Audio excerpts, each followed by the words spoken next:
양지열 변호사를 연결해 이 사건과 관련된 얘기를 더 나눠보겠습니다. 양 변호사님 나와 계시죠? 네, 안녕하십니까? 네, 안녕하세요.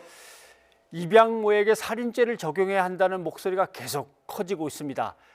폭행치사가 아니라 계속해서 가혹행위를 했다면, 그리고 아이가 거의 저렇게 상황이 엄청나게 나빠지는데도 계속했다면 적어도 미필적 고의에 의한 살인은 되지 않겠는가, 이렇게 생각들 하던데 변호사님은 어떻게 생각하십니까? 저 역시 그 부분이 좀 많이 안타깝습니다. 예. 문제가 되고 있는 건 뭐냐면요.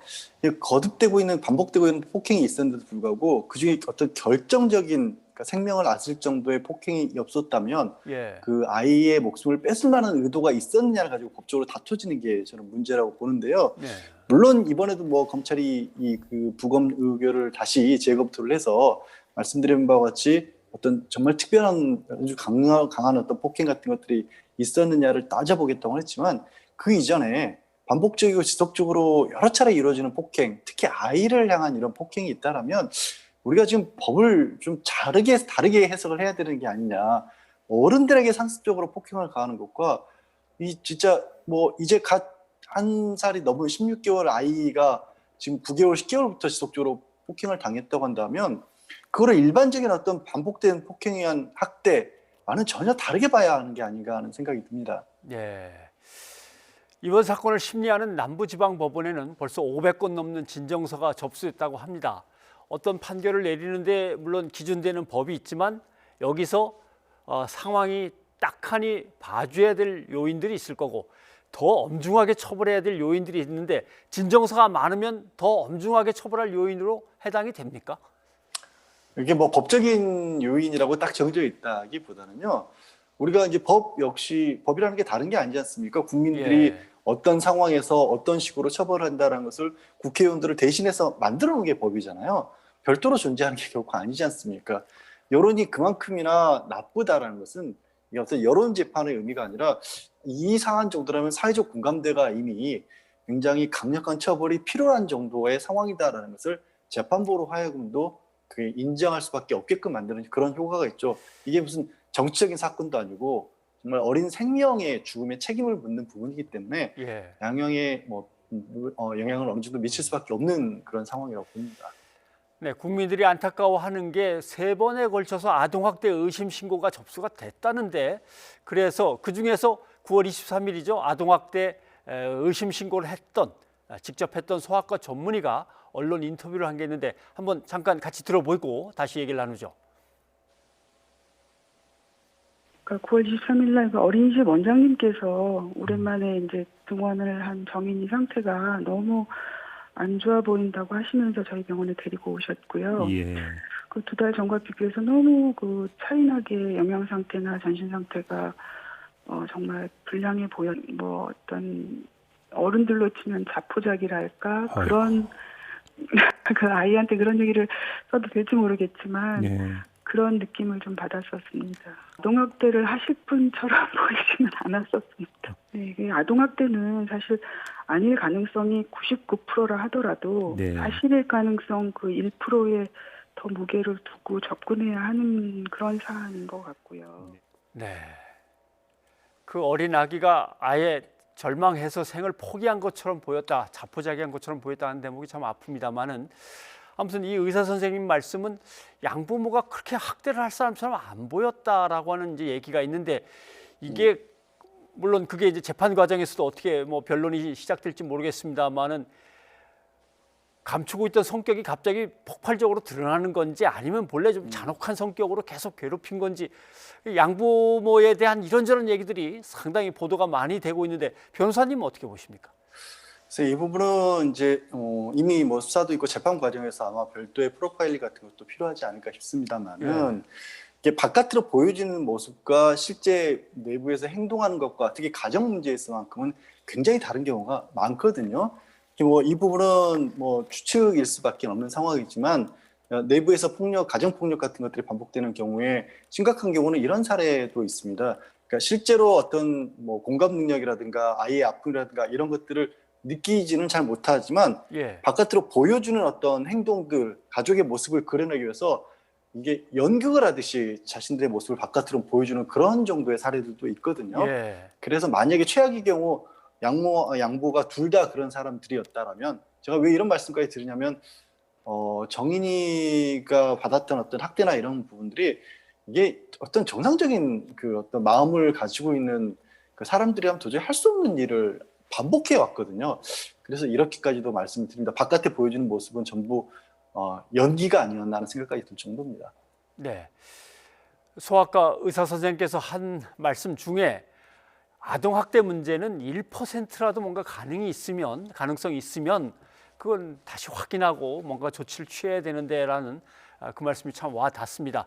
이렇게 되면 이제 경찰 책임입니다. 3번의 신고가 있었는데도 경찰이 이걸 뭔가 더 들어가서 파악하지 못했다면 이건 경찰에게 좀 뭔가 무겁게 책임을 물어야 될 문제인데 경찰에게는 어떤 문제가 있다고 보십니까?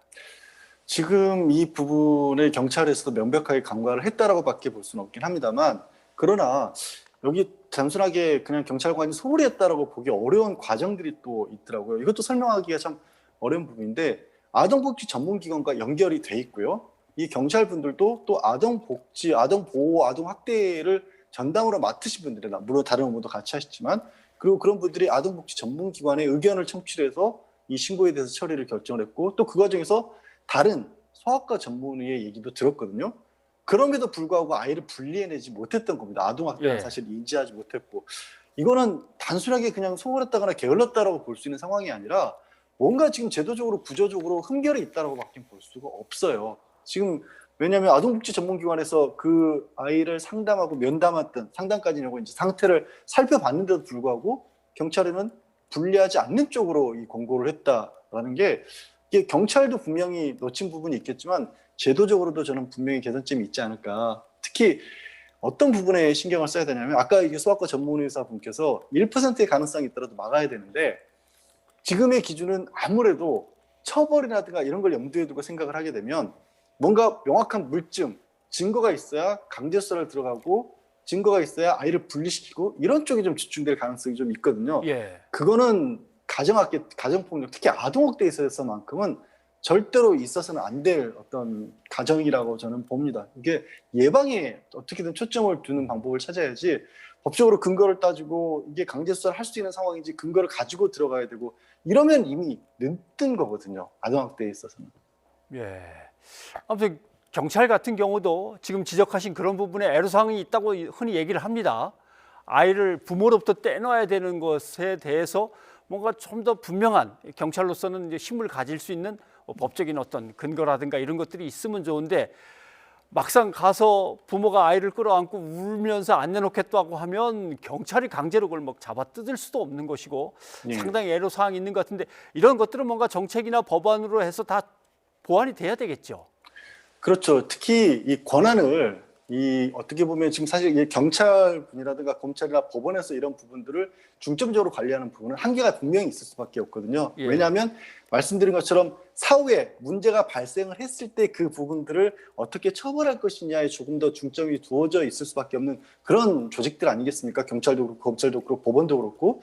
그래서 이 부분에 대한 판단 권한이나 이런 부분들을 조금 더 강하게, 강제 권한을 아동 복지라든가 이런 부분을 따로 판단할 수 있는 쪽에 더 줘야 된다는 거고, 그 판단의 근거 역시도 좀 더 강제성을 많이 가지고, 그러니까 법적으로는 흔히 말씀드려서 쉽게 말해서 뭔가 문제가 있고 문제가 있지 않다는 걸 따질 때 일단 분리를 시켜놓고, 예를 들어서 일단 분리를 예. 시켜놓고 그 다음에 정말로 부모가 아무 이상 없다는 것을 부모 측에서 오히려 입증을 하도록 만들어야 된다는 거죠. 지금은 네. 분리시키는 데 있어서 경찰이 됐건 아동복지기관이 됐건 이 근거를 먼저 만든 다음에 그 서류를 가지고 나중에야 분리시킬 만한 그런 그 일을 해야 되기 때문에, 뭐 아이가 어리고 말도 못하는데 학대받고 있다는 걸 무슨 증거로 외부에서 찾겠습니까? 불가능한 구조가 있거든요. 그래서 먼저 강제적으로 분리할 수 있도록 제도적으로 뒷받침을 해줘야 된다고 저는 봅니다. 네. 지금 자막으로도 설명이 나갔습니다만 국회에는 관련된 법안들이 잔뜩 올라왔다가 그중에 30여 건은 폐기돼 버리고 30건 정도가 또 그냥 머물러 있는 그런 상태라고 합니다. 그걸 두고 또 이제 국무총리 주재로 아동학대 대응 긴급 관계장관 회의를 열고 양부모들의 검증을 강화한다. 이것도 아이를 입양해서 정말 잘 돌봐주고 계신 분들한테는 참 큰 상처겠습니다만은 또 경찰청에 뭐 전담 부서를 갖다 신설한다 여러 가지 얘기가 나오는데 변호사님은 어떤 대책들이 필요하다고 보십니까? 지금 이미 그 아동 학대와 관련돼서는 경찰 분들이 각 경찰서마다 2명에서 3명 정도가 또 전담이 돼 있고요. 그리고 지금 말씀드린 것처럼 아동 복지, 아동 학대 관련 판단 전문 기관도 들어가 있습니다. 그래서 이거를 뭐 총괄을 하는 팀을 어떻게 만든다거나 단순하게 인력을 늘린다라기보다 예. 아까도 말씀드렸다시피 이거를 정말 책임지고 권한이 주어지는 방안을 먼저 마련을 해야 된다. 그걸 예. 마련해주지 않은 상태에서 지금처럼 사후적으로 뭔가를 하려고 하면 예방이 어렵다는 거고요. 올해 3월부터 대표적인 사례로 말씀드린 것처럼 아이를 분리하는 쪽의 조치를 조금 더 강화할 수도 있긴 됩니다만 그 부분도 지금으로서는 좀 부족해 보인다. 말씀드린 것처럼 먼저 엄격한 요건을 가지고 예방을 할 수 있도록 일단 예방을 해서 떼어놓은 다음에 그 다음에 혹시 잘못 판단했다고 한다면 부모에게 돌려주되 거기에 대해서 책임을 지지 않을 수 있고 이게 너무 엄격하게 조치를 취하는 데 있어서 마치 형사사건 수사하듯이 무슨 증거가 나와야 되고 전문가 소견이 있어야 되고 이런 거 기다리고 있다가 아이는 소중한 생명을 잃는 일들이 반복되고 있거든요. 예. 그런 부분들을 좀 더 신경을 써야 하지 않을까 싶습니다. 알겠습니다. 지금 뭐 일단 국민들은 너무 막막하고 참 먹먹한 가슴에 분노하고 처벌을 엄히해라 물론 얘기를 하시지만 어떤 그런 힘들을 모아서 제대로 된 예방법들을 좀 만들 수 있도록 해야 되겠군요. 예, 양 변호사님 오늘 고맙습니다. 네, 고맙습니다.